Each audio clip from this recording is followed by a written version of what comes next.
Anthony Davis at D'Lo may napansin na kay LeBron James mga kapatid. Ubos ang lahat dito. Umpisa na nga po ito sa pangakong laging binibitawan ni LeBron na mas paiigtingin pa ang laruan nila ngayong papalapit na ng papalapit ang playoffs. Hindi na nga po kailangang magpatumpik-tumpik pa lalo na't ngayong nasa alanganin pa rin ang standings ng Lakers. Sisiguraduhin na nga po ng buong kupunan na ang kada laban na ngayon parang pang playoffs na ang masisilayan ng mga fans. Abatila totohanin na ang gagawin ng LA nito, buong puwersa na ang ipapamalas nila kada gabi. Ito na nga po mga kapatid ang napapansin din nila AD at D'Lo kay LeBron na lock in na ang paglalaro nito. Todo na ang depensa at laging umaatake na rin sa loob si LeBron. Sinisiguro na malimitahan din ang mga turnovers. Kaya nang dahil dyan, kitang-kita rin sa performance nila kontra nga dito sa Atlanta na talagang nilampaso nila ang kupunan na to.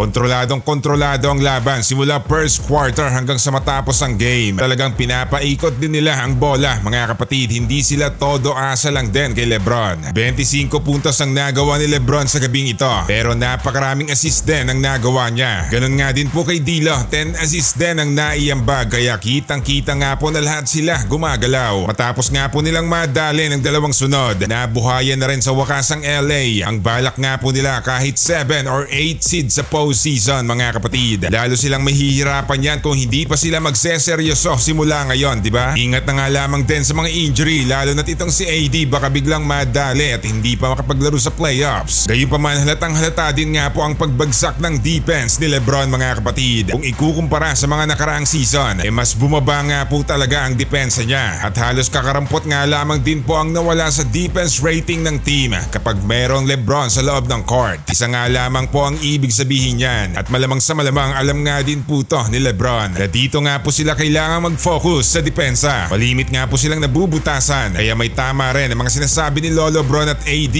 na lock in na siya sa depensa ngayon. Tignan na nga lamang po natin kung aangat na ba sa standings ang LA nito.